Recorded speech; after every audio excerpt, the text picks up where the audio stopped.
ejemplo, o sea,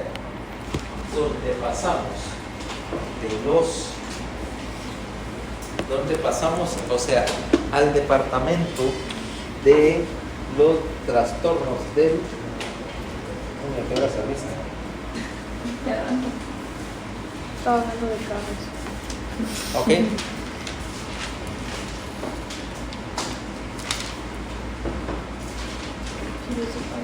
Ok. Donde pasamos al asunto de los desequilibrios de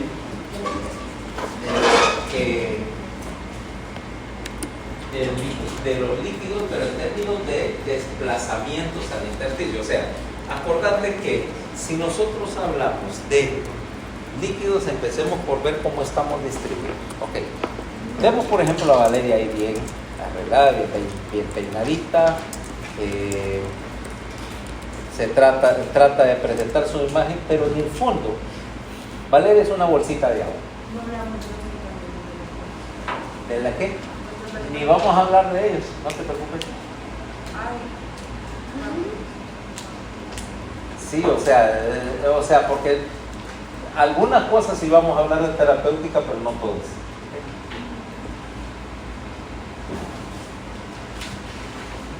Digo, para no redundar, porque de hecho en fármaco tiene un capítulo grande de antiinflamatorios. Ya dejemos que la comadre cubra eso, que lo hace mejor que yo. La doctora... no, perdón, es que yo estoy pensando en Lourdes Andrade. Es que la doctora Andrade sí, literalmente es la madrina de Emilio.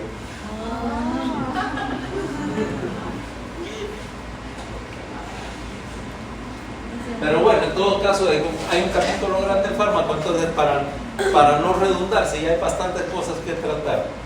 Entonces vamos a ver, tomemos acá, si vos representas a una persona, y vamos a decir que tu estereotipo es 70 kilogramos, y decimos que de estos 70 kilogramos,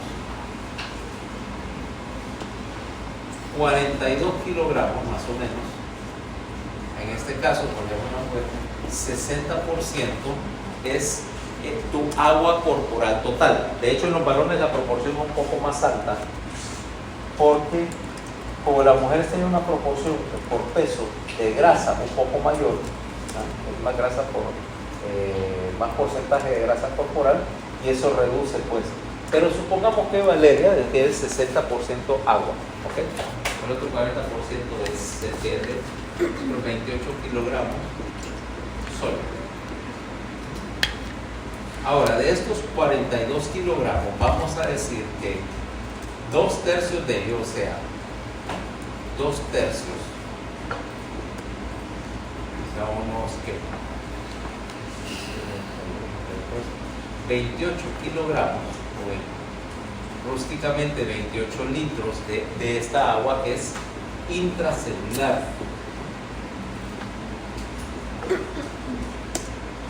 De ahí, de los 14 kilos que quedan, 14 litros, vaya, otra vez agua, 14 litros es líquido extracelular, y lo dividís así: 11 litros es intersticio,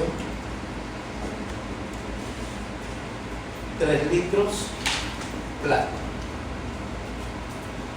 ¿Ok?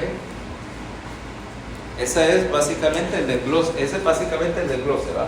De tu agua corporal. Ahora, si nosotros tenemos estos tres compartimientos, intracelular, extracelular y el intersticio extracelular dividido en intersticio vascular, están en equilibrio, ¿no?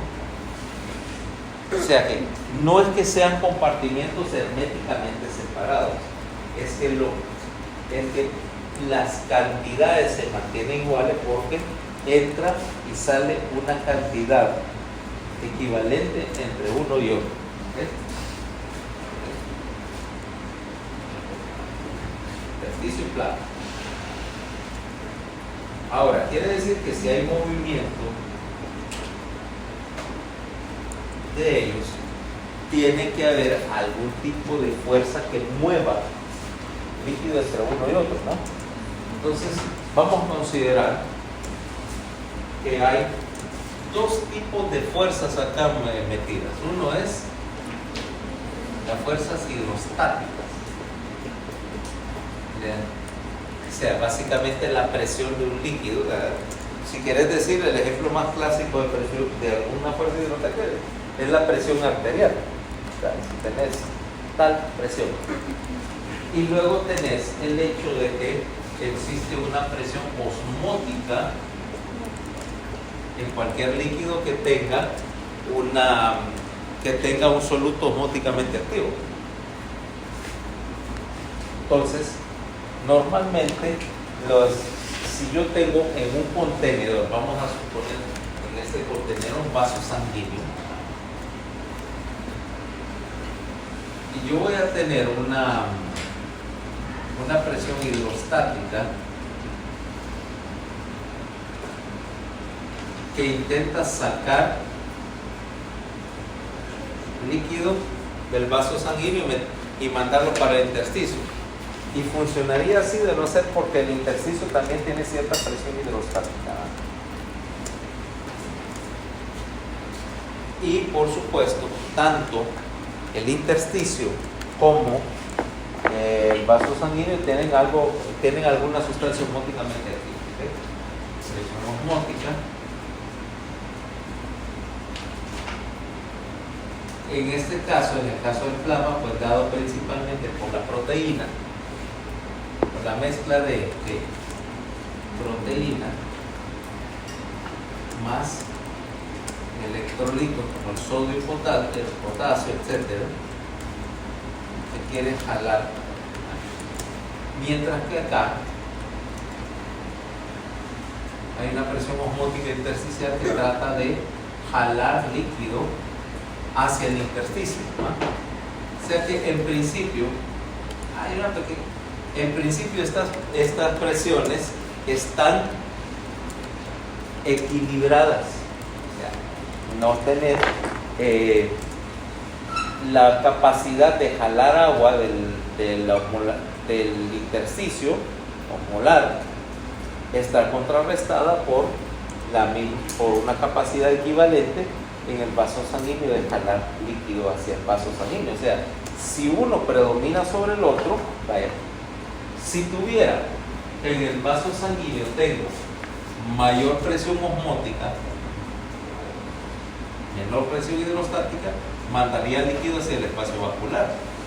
¿Qué es lo que pasa cuando yo agrego, por ejemplo, un diurético osmótico y te paso, qué sé yo, manitol o urea por vía intravenosa? Aumentó la osmolaridad intravascular y chupo líquido. Pero si la presión osmótica acá o la presión hidrostática aumentan o la osmolaridad del plasma disminuye, la tendencia va a ser a que el líquido fluya y se escape de los vasos y se vaya a depositar el intersticio. Resultado, tu intersticio se empieza a hinchar. ¿Okay?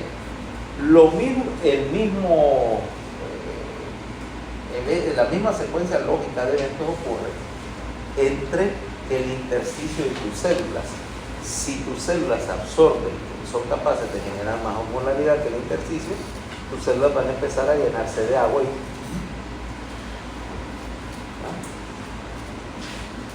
como diría, o sea, un síndrome de Bob Esponja. Su cuerpo absorbe y se estalla, wow, esponja. Lo que pasa es que tus células sí estallan si les metes demasiado líquido, ¿no? Y viceversa, si la osmolaridad intersticial es mayor que la osmolaridad intracelular, vas a deshidratar y vas a aturar la célula porque estás fluyendo líquido. O sea, la idea es que entonces caemos con que el mecanismo básico acá, detrás de la formación de edema, es que tenemos un desbalance en los mecanismos. Sumale a eso que vos asumís que la permeabilidad del capilar, ¿no? Que la permeabilidad del capilar está regulada. O sea que tampoco es que la pared es tan porosa que deje filtrarse o taparse todo el líquido. Y que si yo juego con la permeabilidad capilar y ahora hago que el capilar se haga poroso y se escape el líquido del capilar, nuevamente vamos a caer en una situación en que se dematiza el tejido intersticial porque estás dejando que se fugue el contenido del espacio vascular. Entonces, recordate, vamos a tener que por lo tanto vamos a tener una serie de condiciones en las cuales van a tener edema intersticial. La primera es un aumento en la presión hidrostática del capilar. ¿Okay? Ahora, este es menos común porque tienes un mecanismo mediante el cual si estás trasudando más líquido, los linfáticos van a capturar la mayoría de ellos y van a regresar al espacio vascular. Es solamente cuando tenés algún cambio absurdo que vas a tener o que tener un bloqueo linfático que va a proceder líquido. Entonces, la condición 2 es precisamente que fallen los linfáticos y no capturen. Número 2 es que los linfáticos no capturen el exceso de líquido y se esté reteniendo, se esté acumulando en el intersticio. ¿Okay? 3. Lo que dijimos, cuando la presión osmótica del plasma disminuye, por lo tanto, la osmolaridad intersticial es mayor que la del plasma y culpa líquido. 3. 4. Cuando tenés un capilar poroso, fuga. 5.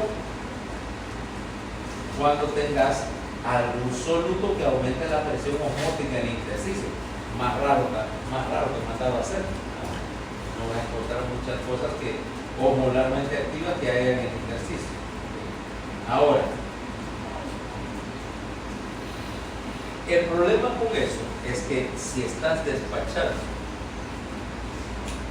todo el líquido de tu árbol vascular hacia el intersticio, corres el riesgo de que eventualmente todos esos 3 litros de plasma los mandes para el intersticio, entonces te quedaste sin plasma para bombear fósforos.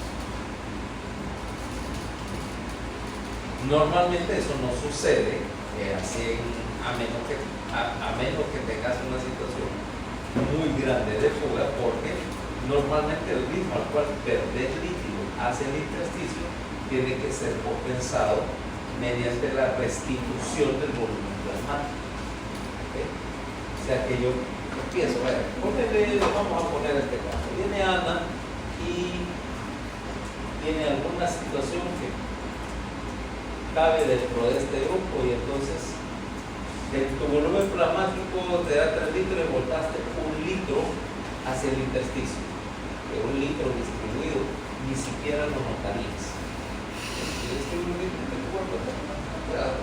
Hice bien. Pero bueno, redujiste tu volumen plasmático básicamente 1/3. Ahora, ¿cómo vas a rellenar ese volumen de plasma? No. Bueno, sí, sacaste el espacio vascular, pero entonces tenés que volver a llenar el espacio vascular. ¿Cómo lo haces? No. Si lo estás quitando de los tejidos, no lo vas a regresar, se está perdiendo en el intersticio. O sea, vos estás llenando el intersticio o hinchando el intersticio a expensas del volumen intravascular. Ahora, no puedes perder tu volumen intravascular, pues entonces no vas a tener circulación. ¿Cómo vas a salir de ese impasse?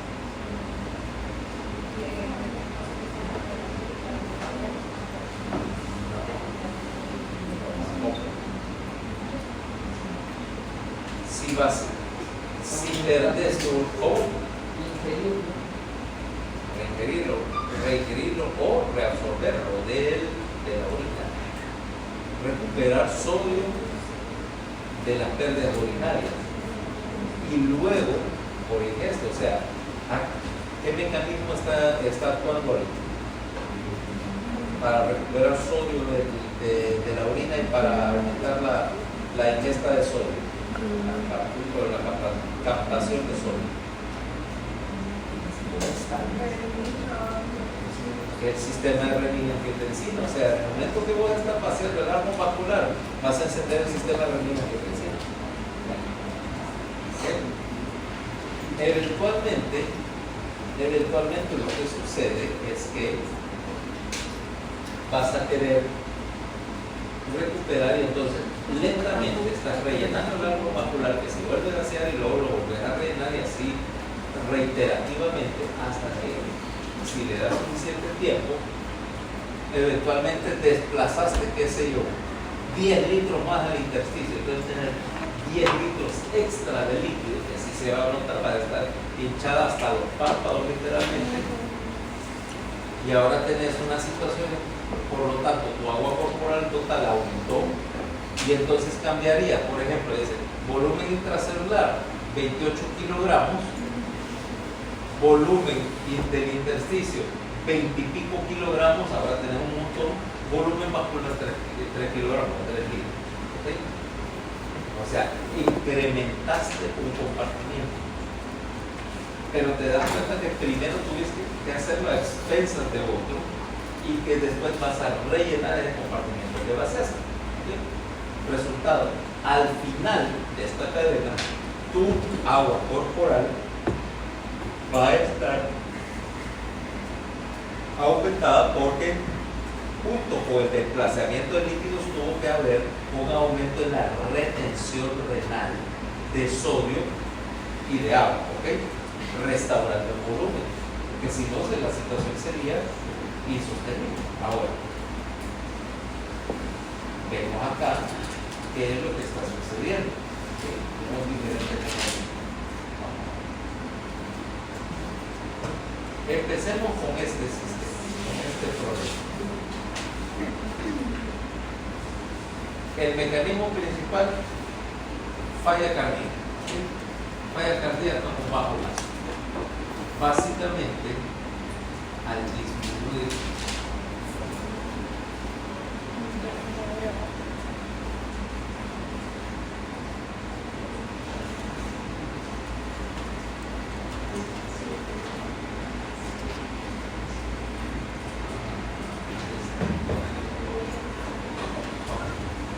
entonces vamos a ver 3 mecanismos posibles. Uno es que baje el gasto cardíaco, porque tener, por ejemplo, una falla del ventrículo derecho. Tiene, por ejemplo, Fernanda tiene un infarto del ventrículo derecho, baja el gasto cardíaco del lado derecho. Cuando se va o mejor aún, tiene un infarto del ventrículo izquierdo. Porque ahora el ventrículo izquierdo, al fallar, el derecho va a tratar de hacer el trabajo de los dos y prontamente también te lo vas a fumar. O sea que ahora tenés una falla biventricular. Mucho más divertido. Para darte un infarto. La mente dice que no. Ya ha habido infartos a tus añitos, ya ha habido de que reinfartado. Claro. Tu desmedida afición por los chicharrones no te está ayudando.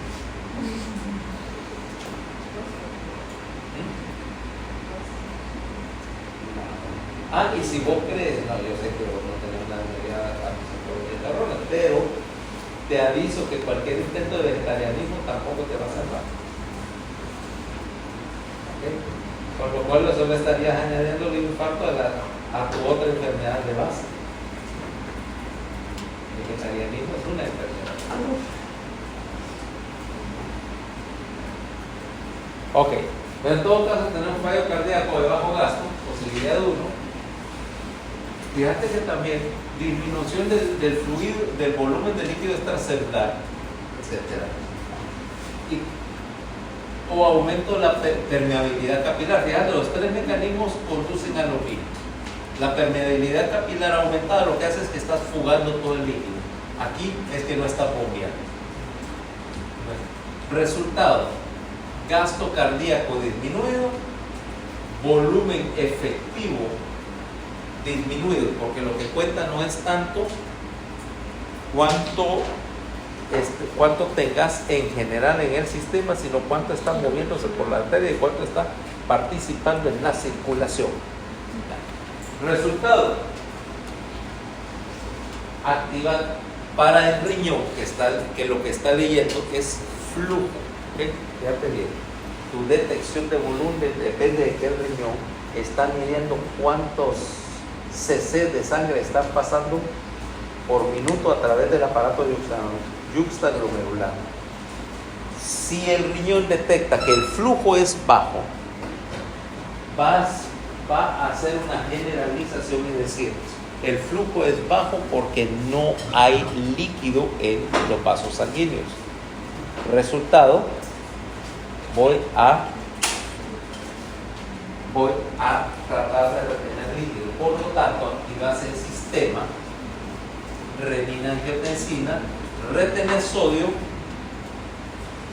hasta que el volumen incremente lo suficiente para que el riñón considere que ya llenó el espacio vascular. Lo que pasa es que cada vez que haces esto, vas a tener dos consecuencias. Bueno, número 2, cuando actives el sistema, la detección renal, también vas a estimular el simpático, vas a cerrar las arteriolas en el glomérulo, ¿ok? Que vas a aumentar la resistencia vascular sistémica y la resistencia vascular renal. Resultado: aumentar la presión de perfusión renal hasta que se normaliza el flujo sanguíneo renal, el flujo plasmático, para ser correcto. Resultado: lo que hiciste fue que reseteaste toda la ecuación del volumen un poquito más alto. Y si otra vez cae el gasto cardíaco, o sea, ¿te acordás lo que hablábamos cuando hablábamos de que el gasto cardíaco dependía notablemente de la precarga? Cuando el gasto cardíaco baja, vos querés compensarlo aumentando la precarga. ¿Y qué es la precarga?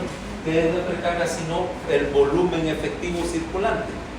Bajo el gasto, subir la precarga para mejorar las condiciones. O sea, apliquemos la ley que dice que precarga aumenta el gasto cardíaco, la aumentas. El problema es que hay un momento en que eso topa, ¿no? ¿Okay? Porque estás reteniendo sodio y reteniendo agua. Ahora, vamos a ver qué tiene que ver toda esta historia. Ahí es cuando baja el gasto cardíaco. Posibilidad, eso es por gasto bajo. Ahora mira, otras cosas que te van a hacer aumento. Gasto cardíaco, falla cardíaca de alto gasto, por ejemplo, en un choque séptico, por ejemplo, en una hematomiólisis, por ejemplo, en un embolismo pulmonar, sepsis, cirrosis. Cada vez que cirrosis, solo me acuerdo la canción del pequeño mamut. Que era cirrosis, al mamut me dio cirrosis, que lo hicieron beberse como 100 botellas de whisky. No me digas que no te sabes la canción del pequeño mamut. Porque yo se la cantaba de la canción del punto. Sí, no, pero la parte mejor es que al final se mete 100 líneas de toque. Sobredosis, el mamut con sobredosis. Pero de chiquito que la cantaba y mi esposa, por supuesto, le daba calambrito. A ver, ¿qué cosas le enseñaba al niño? Ay, lo peor cosas le van a enseñar en la escuela. No, maestro, no enseña esas cosas. No, pero un compañero sí. No, mi maestro era gente de ser peloso, pues.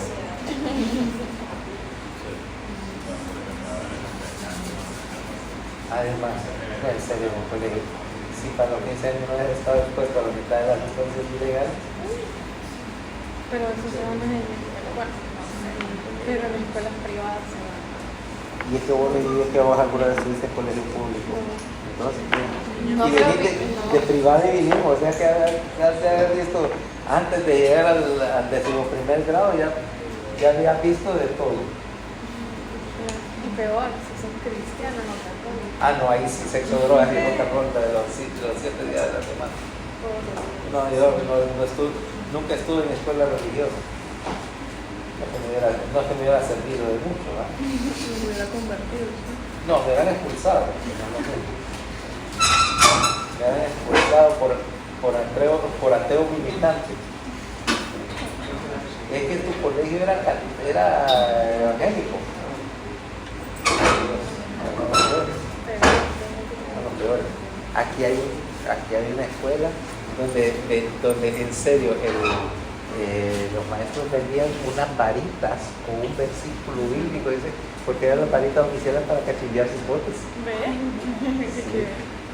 Sí.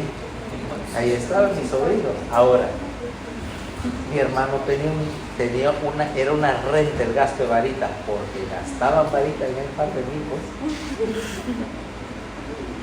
Pero con versículo bíblico. Un versículo bíblico. Ahora, uno de esos borregos está aquí en primer año de medicina. La otra, peor todavía. Adivina qué deshonra fue a hacer para la familia. Está en la chastólica. Lo que había contado la vez pasada. Sí, está en la chastólica de todos los lugares posibles. Tío, mira que la chastólica. Yo le dije, mejor te hubieras metido a madre soltera, hubieras salido mejor la cosa.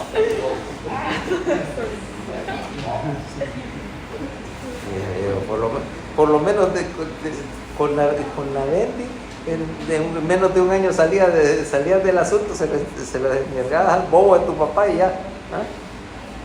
Pero ahora van a ser 8 años que vas a vivir con la deshonra. Son gemelos. ¿Ah? Son gemelos. No, se llevan 1 año y pico. Lo que pasa es que al mayor lo pusieron tarde en la escuela. Es que la mamá es todo un caso de estudio psiquiátrico, ¿verdad? Entonces lo puso bien tarde en la escuela.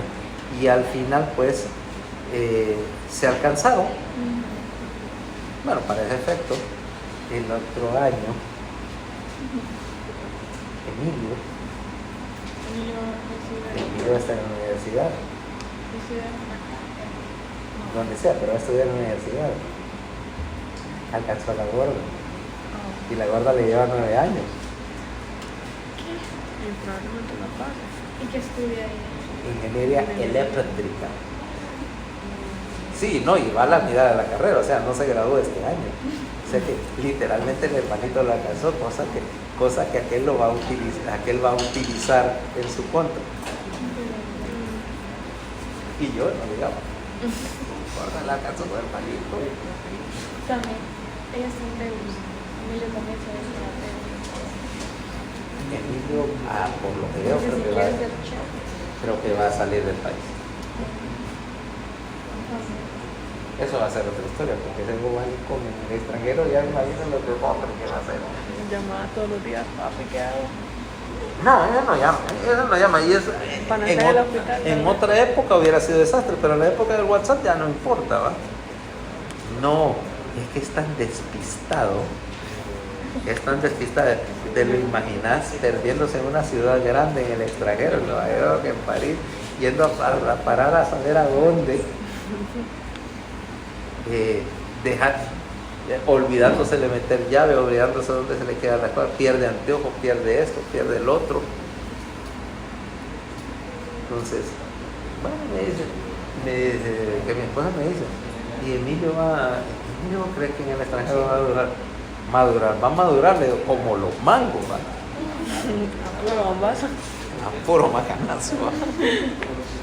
Ni modo.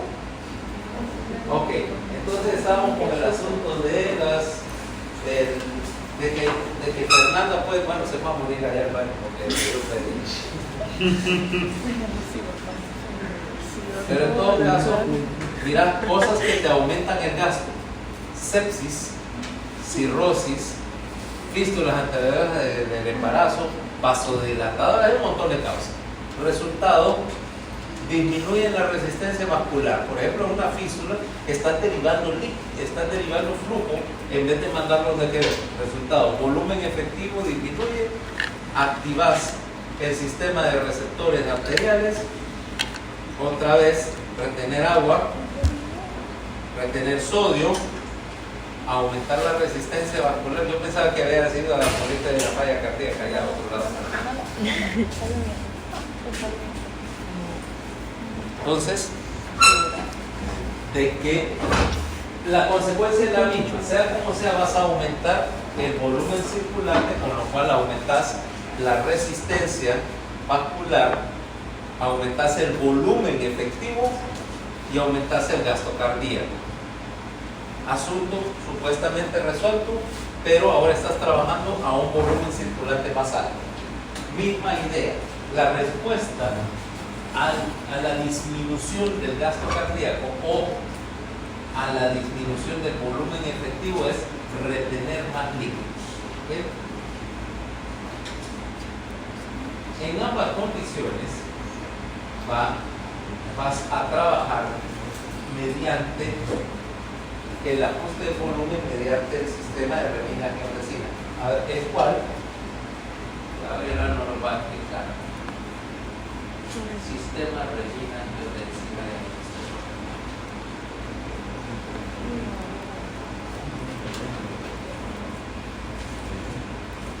Eso es fisiología médica.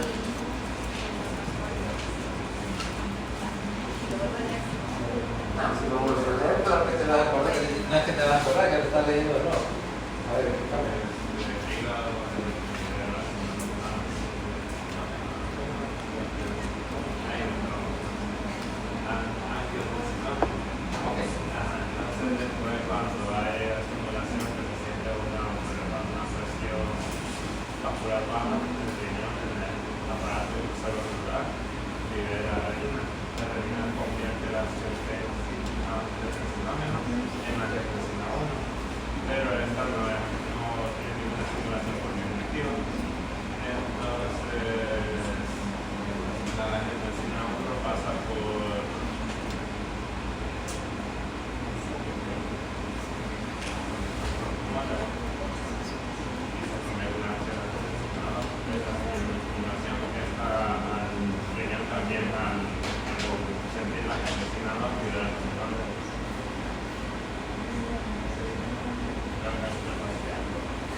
No, bueno, no está del todo bien, no creo que estás tan perdido, pero ahí hay varias cosas de detalle. Ok, vamos a ver. ¿El hígado produce el angiotensinógeno? Sí, eso es un péptido, ¿no? De hecho es una alfa-globulina, una proteína grande. Okay. Ahora, empecemos. Si el riñón, ese angiotensinógeno está circulando, ese es inactivo, ¿okay? Pero el riñón, en respuesta a una disminución a la perfusión, acordate, ese riñón está leyendo flujo, está leyendo perfusión. No puede saber volumen circulante, pero no puede integrar ese cuántos litros de líquido hay en el sistema. Solo te puede decir cuántos litros están pasando por minuto por el aparato glomerular, y si ese valor baja de cierto límite, libera renina. La renina es una proteasa, es una enzima que corta el angiotensinógeno, corta el fragmento terminal de 10 aminoácidos, que es angiotensina 1. Ahora, sí, es activa. Si te dijeron que era inactiva, no te dijeron la historia completa. La angiotensina 1 es vasoconstrictor renal. O sea, acordate, el glomérulo tiene dos arteriolas, entrada y salida. Cierra la salida. Si yo cierro la salida, entonces estoy aumentando la resistencia en la salida del glomérulo. Aumento la presión y aumento la resistencia renal, aumento la filtración glomerular. Por lo tanto, empiezo a mover líquido. Pero lo que no tiene la angiotensina 1 es efecto periférico. ahí es donde entra el hecho de que esa angiotensina 1 circulante es luego vuelta a cortar, o sea, de 10 aminoácidos a 8 por la convertasa pulmonar. La enzima convertidora lo que hace es convertir angiotensina 1 a angiotensina 2, que tiene retiene el efecto renal, pero ahora también es un potente vasoconstrictor sistémico, aumenta la resistencia renal sistémica. ¿Ya? En respuesta a esas dos cosas, también esa angiotensina 2 va a estimular la liberación de aldosterona. La aldosterona, ¿quién la libera? No es el riñón. La corteza sobre el riñón. Y la aldosterona tiene. Ahora, ¿qué hace la aldosterona? O no, vamos a dejar aquí a Alexandra. ¿Qué hace la aldosterona?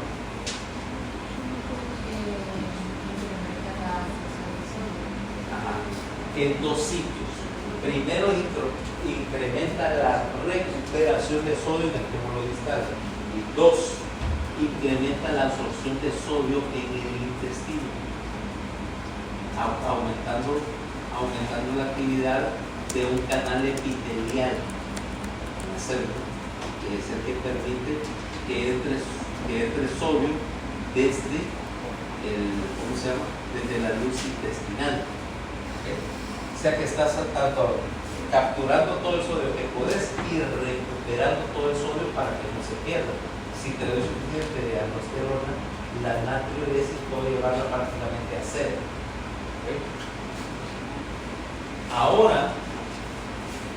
Ahora sí tengo un sistema que me está aumentando la cantidad de sodio en el plasma, pero fíjate que si yo aumento la cantidad de sodio plasmático, lo que estoy haciendo no es reteniendo volumen, estoy causando una hipernatremia. Si yo solo sumo sodio, si yo solo capturo el sodio, lo que va a pasar son dos cosas. Primero, que estoy aumentando el sodio plasmático y eso no es una cosa deseada. ¿Cómo te sentirías con hipernatremia bien pegada?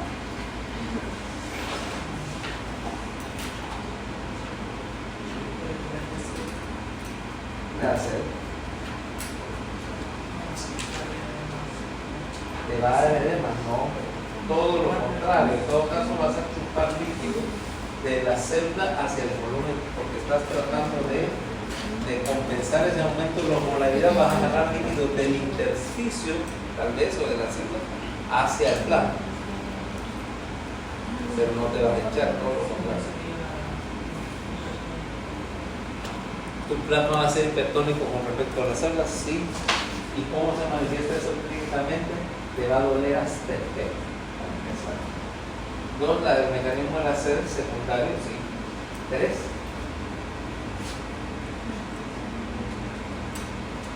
si seguir fregando por la osmolaridad plasmática, va a fregar las células también, porque le están metiendo un esteroide.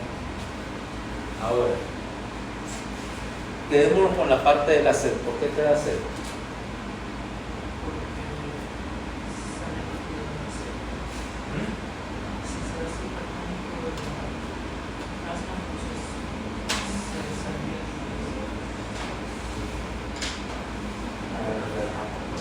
¿Por qué te da sed? Estás hipernatremia.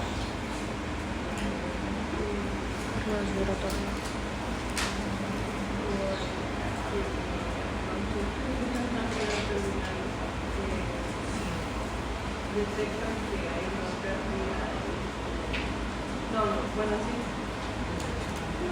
Dale.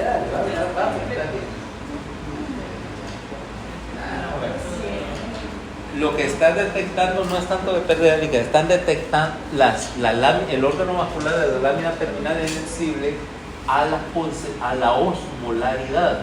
Y como el sodio es el principal regulador de la osmolaridad, estás leyendo que alta osmolaridad igual a alta concentración de sodio, o sea, estás reteniendo sodio en desproporción. Au. Es que mira, cuando te va a dar, cuando te va a dar la virosis, en particular a mí me da dolor abdominal. No sé, es una mezcla de la virosis más alguna extraña reacción a la diabetes, ¿no? Entonces, porque mañana va a andar todo enrispado. Te va a poner mascarilla.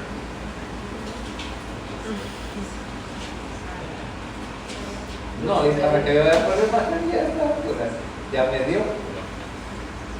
Ya no va a dar.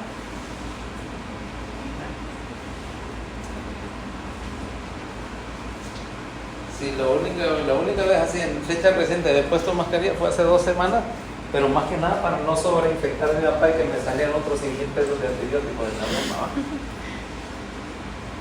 Si de cualquier manera no me coroné, y es que ese el día en que lo ingresé, de hecho habíamos estado en la casa, no voy a ir, pero esta vez, porque era el cumpleaños de mi mamá y este viejito picudo estuvo tosiéndole encima a toda la familia. Y no nos contagiamos.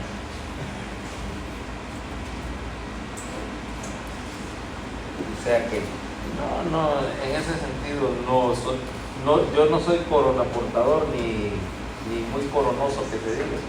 De hecho, solo lo he agarrado una vez. Estuviste expuesta y ni cuenta te diste.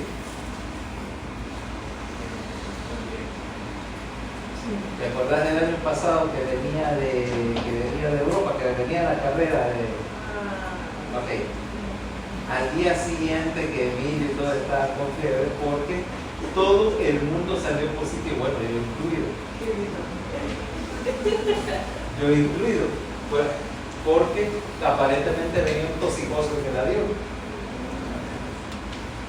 Pero por supuesto, le dije, ¿qué tal, cosita? Ahora ya estuvo, ahora ya contagié a toda la universidad. No me estoy poniendo nada. Pero bueno, vos viste, estaba asintomático. Y para entonces, a ver, ya tenía 4 días de haber regresado de Europa, o sea que, porque lo primero que ir a dar la vuelta que a Panamá, que no sé qué, que aguante, etc. Entonces, tuve tiempo de incubarlo, pero yo no tenía ningún síntoma. Y fue hasta el día siguiente que, para variar, quien primero le pegó y le pegó duro, ¿va? No. A la gorda, para variar. Triste es su vida, ¿va? Triste es su vida. Claro, si su médula en vez de producir linfocitos producía linfocitos, ya no es mi culpa, ¿va? Entonces, triste es la vida de la gorda. Y más triste porque yo no me recuerdo si su cumpleaños es hoy o fue ayer.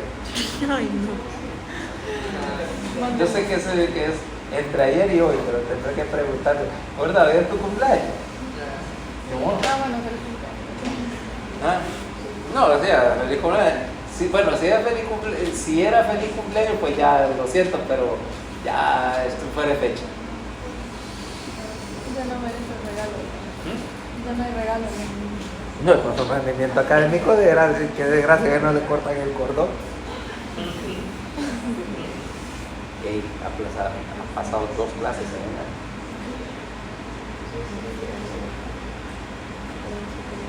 No, pues sí, porque la tiradera de la niña por gusto, pero a lo mejor en una de la facultad no la pudiera molestar por eso, pero se ponía aquí.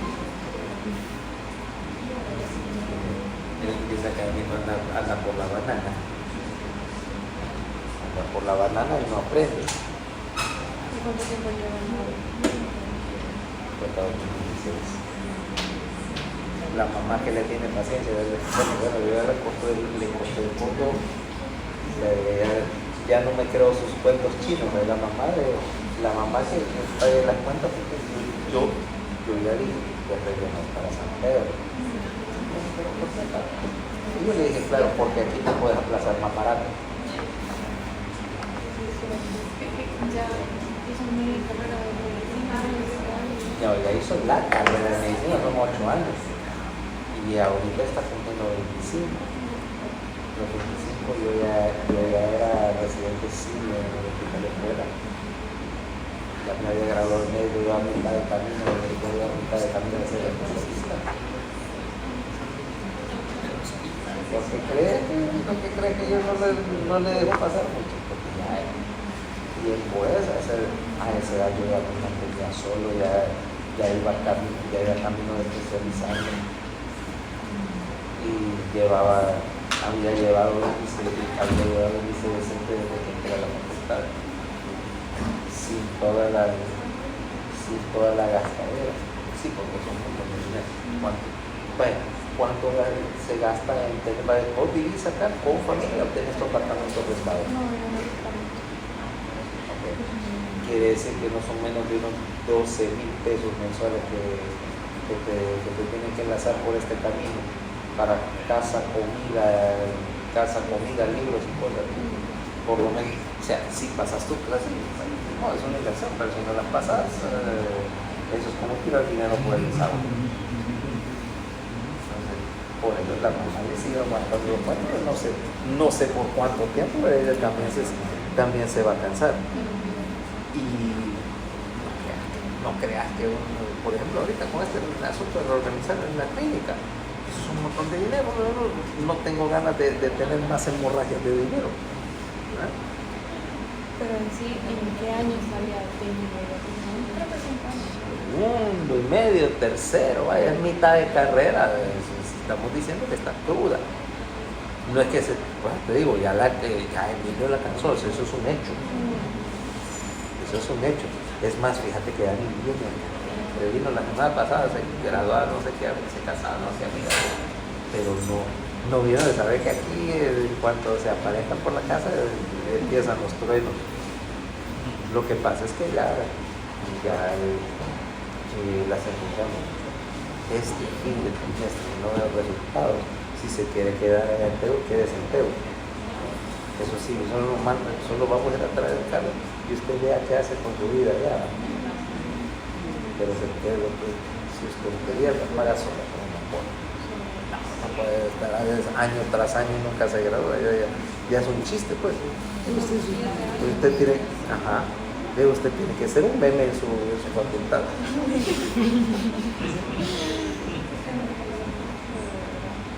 Sí, porque está igual que alguna gente que se mete un montón de aquí en medicina no se habla, pero que al final de cuentas no se convierte en un chiste. Entonces, estábamos en qué? Así. Entonces decíamos, si, Fernanda, si entonces tu órgano de la lámina terminal está leyendo el aumento en la osmolaridad y está señalizando a los núcleos que están pegados a él, a que libere arginina vasopresina, y la arginina vasopresina es la que abre en el túbulo cristal y colector, abre los canales para el agua, las acuaporinas 1 a 4, que son las que retienen agua. Fíjate, la retención de agua y la retención de sodio son independientes. Eso te permite ajustar el volumen y la osmolaridad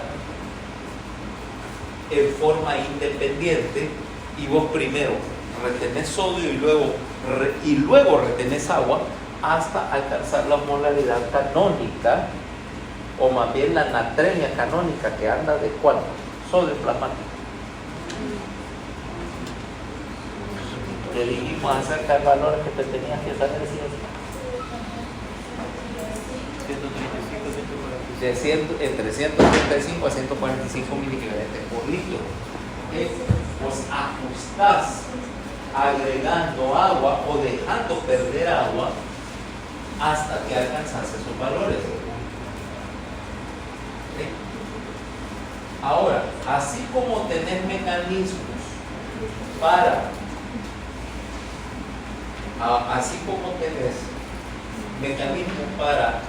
retener agua, también tenés que tener un mecanismo cuando estás sobrecargado de volumen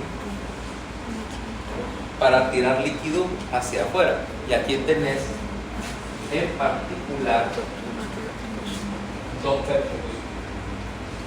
cuando el atrio, derecho se distiende, estimula la secreción de un péptido natriurético atrial que inhibe,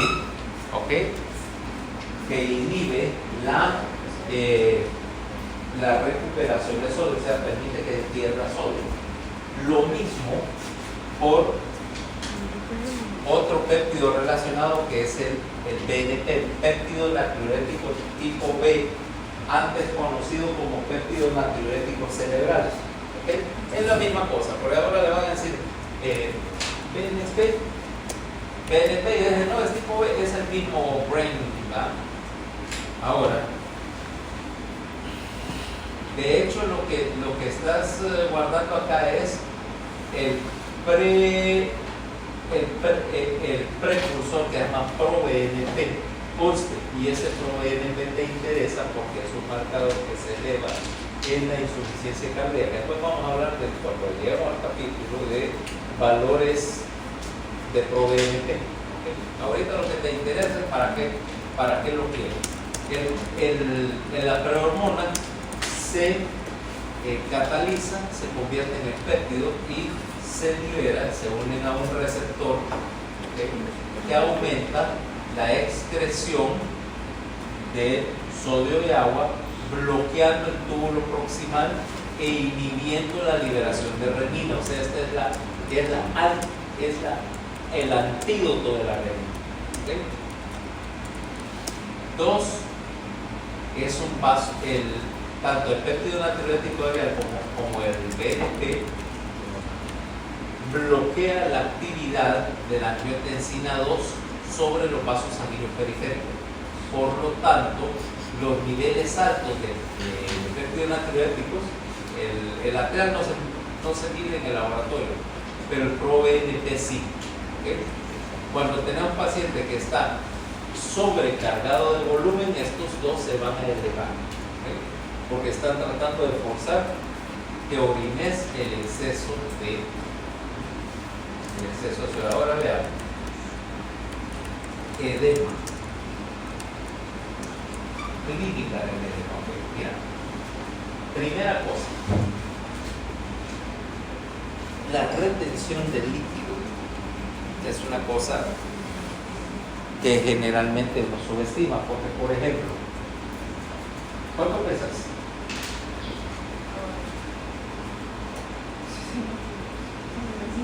65, o sea, 165 o 145 libras. Okay. ¿Qué pasa si yo te hiciera retener 5 kilogramos de líquido? Se te notaría. Pudiera, dependiendo de la distribución, pero si yo te hago retener 5 kilogramos, no sería tan notable, o sea, no sería una cosa así a lo esponja, ¿va? Cuerpo a cuerpo y sin estallar. ¿Por qué? Porque generalmente necesitas una buena cantidad de líquido antes de que se empiece a notar. Puesto así, lo primero que vas a ver es que normalmente ganas varios kilos antes de que se mire el edema.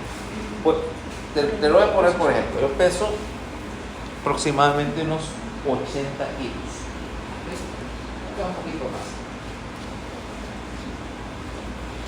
¿Qué te parece si, como estaba con el asunto de las reuniones, yo estaba manejando aproximadamente, porque esa es parte del manejo, querés manejar un volumen para diluir toda esa proteína que estás sacando?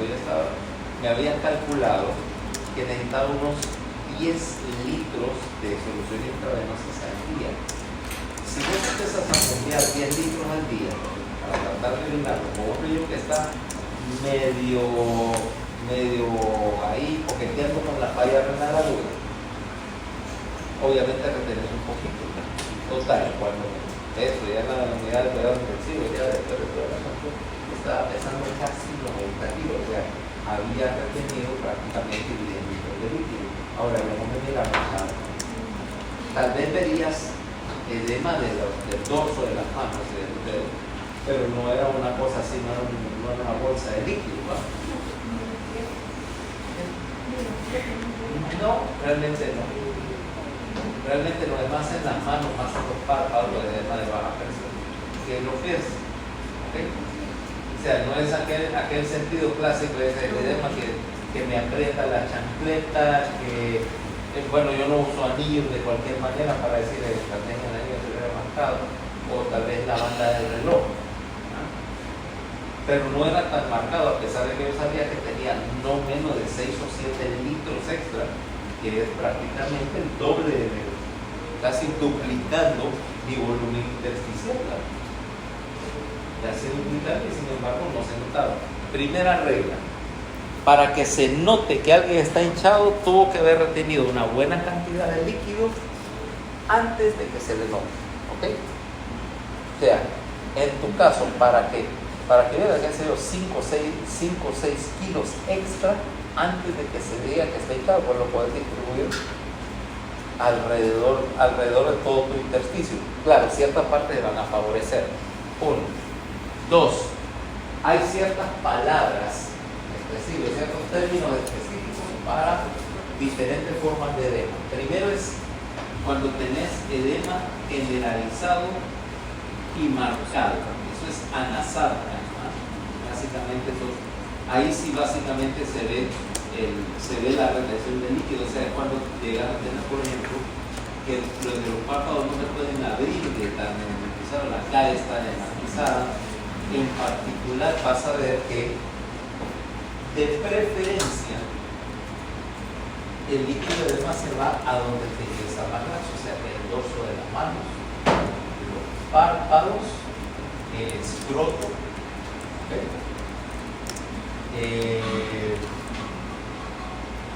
El dorso de los pies y los tobillos, por supuesto, labios, porque es donde el tejido subcutáneo es más laxo.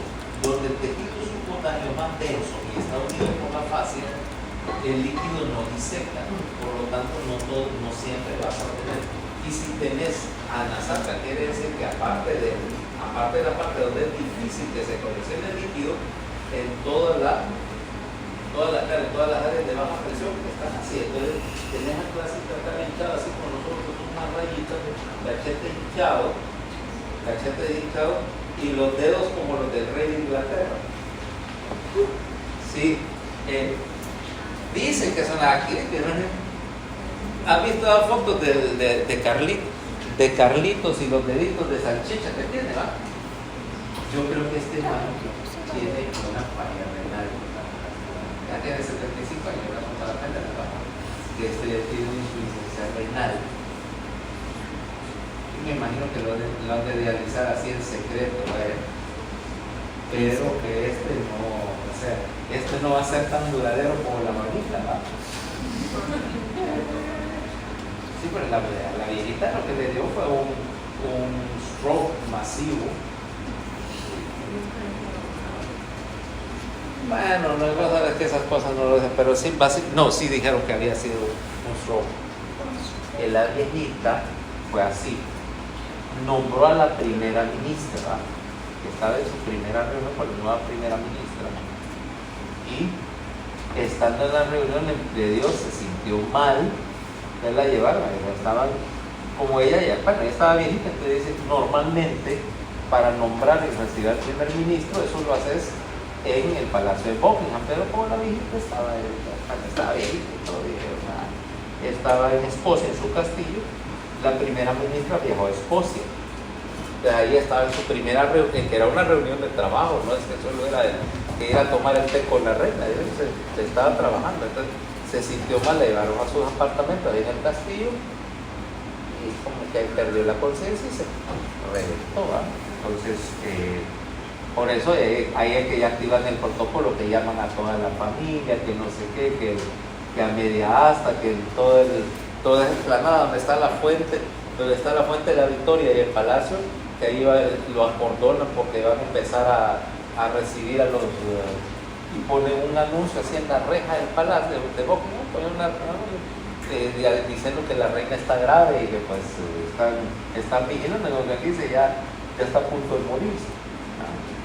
pero ya estaba todo el mundo, cuando avisaron en las noticias, ya todo el mundo, toda la familia iba hacia el castillo porque ya era para el de la abuelita. Y no duró tanto, la mamá de ella llegó a 101 años. La viejita que se dice que era cosa seria. Tenía 100 años y todavía apostaba a los caballos. Le encantaba la carrera de caballos y apostaba. Y esa primera ministra renunció. Sí. Y pusieron al que está ahora, que es un hindú. Rishi Sunak, sí, bueno, él nacido en Inglaterra, pero bueno, es de familia hindú y básicamente hindú. Que por otra parte, encontrar un inglés en Inglaterra está súper difícil, ¿eh?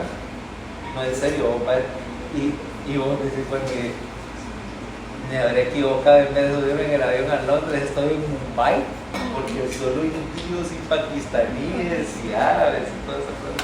Ingleses casi no los ves, particularmente en esa época del año, porque había un fenómeno que para ellos es bien desconcertante.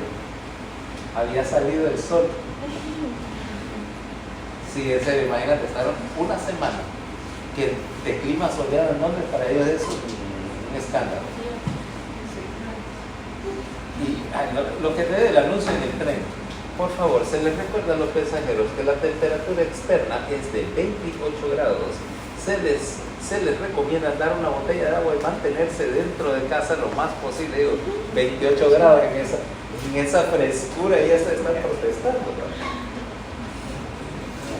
Porque por esos días aquí en San Pedro había, el año pasado, en esta época, julio, pues había como 40 grados, ¿verdad?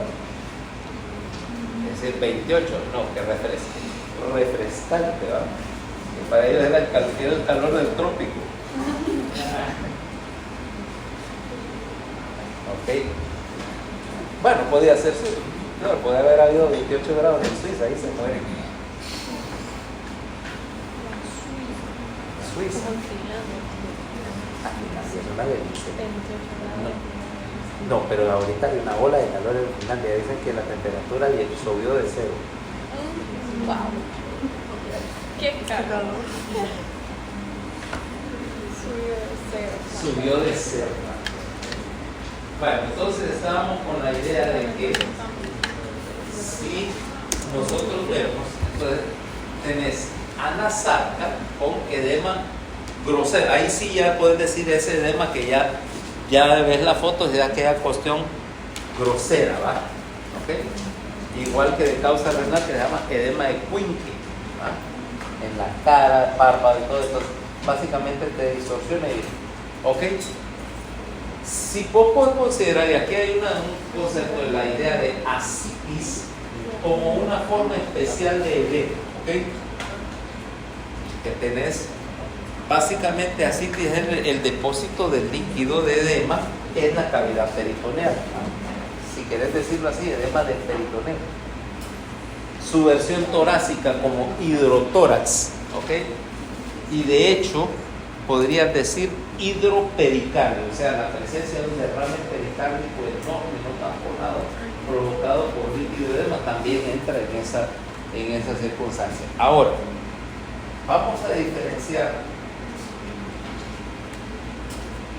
dos características cuando veo, o sea, decir que alguien está hinchado no tiene nada de sorprendente, no necesita así mucha medicina para decir que alguien está hinchado. Pero tenés que buscar dos cosas. Uno, la presencia de fobia, o sea, el hecho de que si yo vengo y tengo el tejido edematizado y aprieto sobre el tejido edematizado, supongamos que subes y entonces voy a apretar acá durante unos segundos y va a dejar la marca, va a dejar la depresión, implicando que este edema está libre.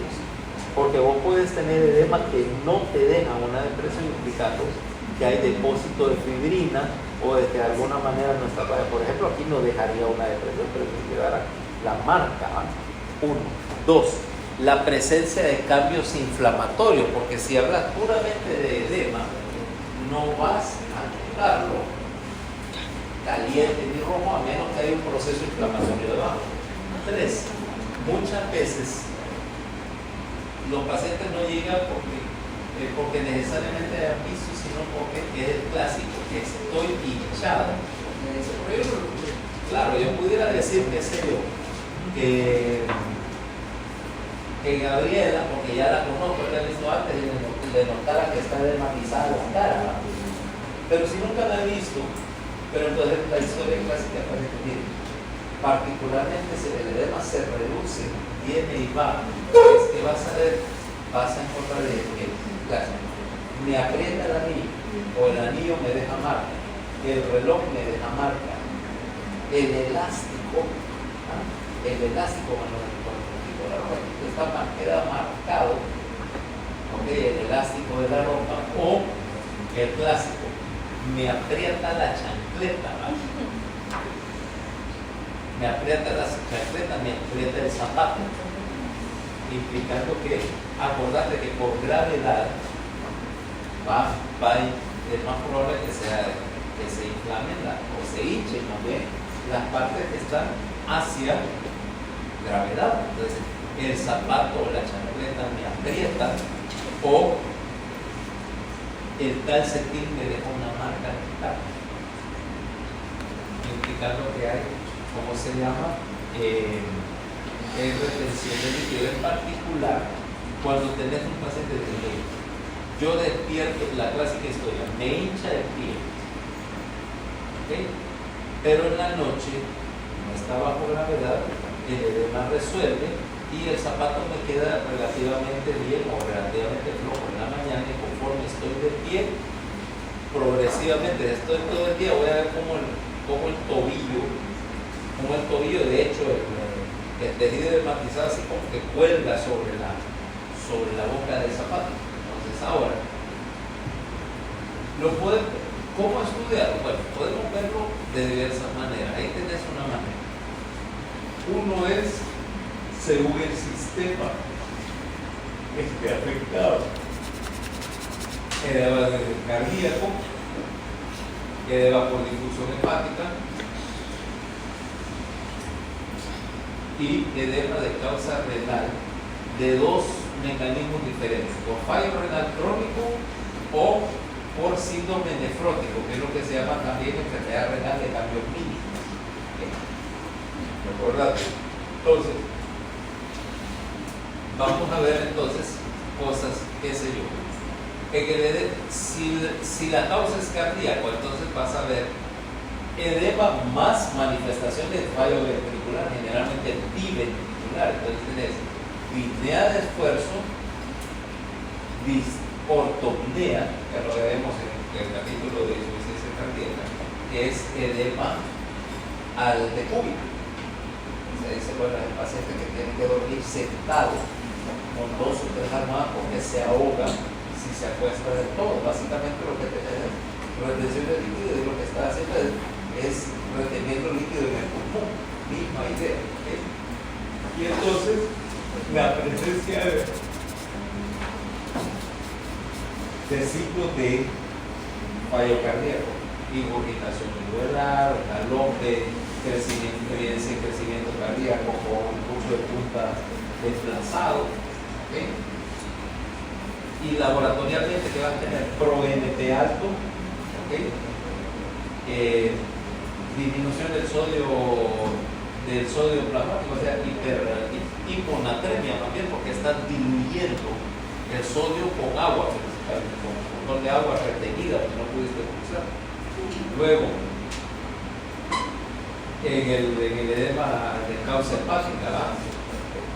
Generalmente sin disnea, pero con historia positiva de algún hepatotóxico, que es más común, por supuesto, es el abuso de alcohol. Hallazgos hepáticos, todos los 99 signos de cirrosis, arañas vasculares, telangiectasia, ginecomastia, disminución del vello, todos los signos de disminución de la producción de andrógeno, trastornos de la coagulación adquirido, y por supuesto el laboratorio, enzimas hepáticas altas, o sea, transaminasas altas, albúmina baja, hipercolesterolemia, antígeno positivo por hepatitis, así sucesivamente. Entonces, la idea es que estás viendo, por ejemplo, edema por diferentes causas, pero si quieres ponerlo, hay también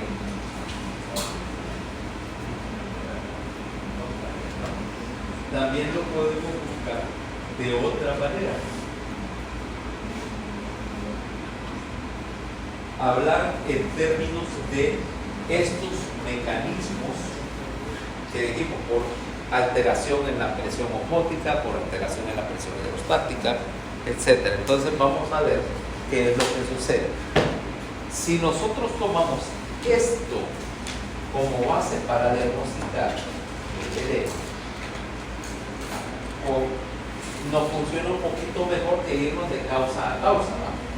Entonces vamos a decir, ¿cómo lo clasificamos?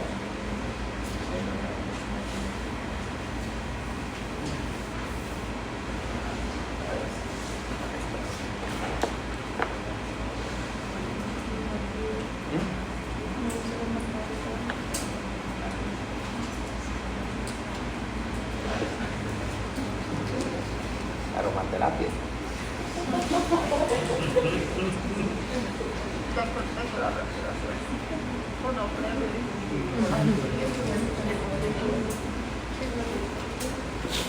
Entonces veámoslo de otra manera. Edema.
Los cuatro mecanismos básicos, ¿va?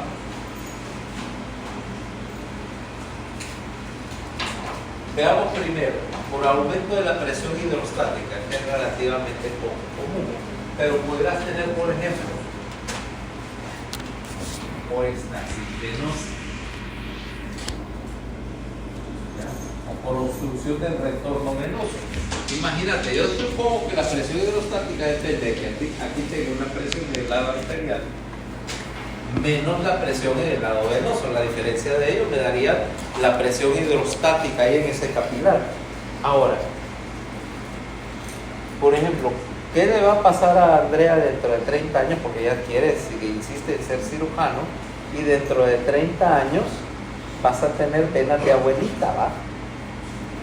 Bueno, probablemente porque sea también una abuelita para esa época, pero es diferente. Pero, ¿qué va a pasar si yo te pongo 30 años a estar de pie? ¿Okay? Eventualmente las venas van a fallar y vas a tener entonces una obstrucción en el retorno venoso. Resultado, al tener una obstrucción en el retorno venoso, vas a tener un aumento en la presión hidrostática capilar y entonces la presión hidrostática supera la presión osmótica y empiezas a retener líquidos. Vaya, a mí no es que se me hinche los pies tipo tamal, pero si estoy toda la mañana parado o toda la tarde parado, eventualmente me doy cuenta que el calcetín me hace una marca, ¿no? Porque si tengo algún grado de estasis venosa, ¿no? Pues después obviamente de muchos años de pasar parado, de tener lesiones, entonces déjame, hermano, date cuenta que ahí hay una marquita, mira, ahí hay una marquita. Ahora, yo tengo una solución fácil a eso. Me compro calcetines más flojos para que no me aprieten.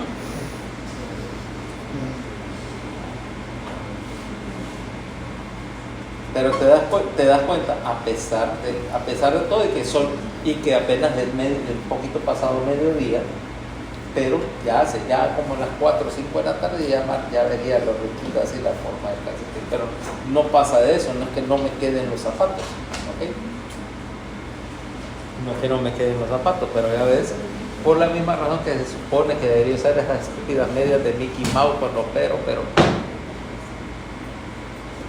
no las soporto. Puedes comprar los Puedes comprar los No es que no soporto. De hecho, fíjate que una de las cosas que yo hago es para operar, para evitar ese problema. Y por cuestión de comodidad, porque me hinchan los pies. La respuesta es que medias ni que nada. Las medias valen como 400 pesos y un par de Crocs un poco más grandes valen 100 pesos ahí en cualquier puesto de la calle. Ahí en el Moscamol se puede conseguir a 100 pesos. Frente al seguro apuesto que tienen unas cafeterías y un montón de puestos. Entonces la gente del seguro le dice el Moscamol.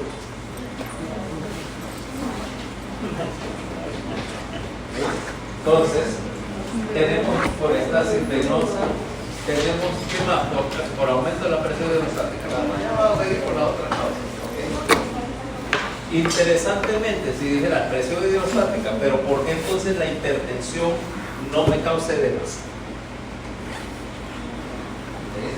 La presión hidrostática sería que cuando estoy hipertenso me van a incrementar los edemas, ¿no? Pero ¿por qué no? A ver. En parte. Pero básicamente porque cuando aumentas la presión arterial, aumentas la presión de entrada en el glomérulo, por lo tanto aumentas la filtración en el glomérulo, lo que se llama natriuresis por presión, o sea que si aumentas la presión también aumentas la expresión de volumen. Por lo tanto, la hipertensión per se no es causa de edema, ¿ok? Aclaremos ese detalle. No decir, no estoy ya porque estoy hipertenso. No justifica a menos que haya otra causa, ¿ok? Lo que sí vas a tener ahí por aumento de presión hidrostática, sí vas a tener por obstrucción del retorno, ahí sí. ¿Sí? Cuando tenemos obstrucción del retorno, si vas a tener aumento del gradiente de presión y aumento de la transducción. Vamos a quedarnos acá porque nosotros vamos un poquito más largo.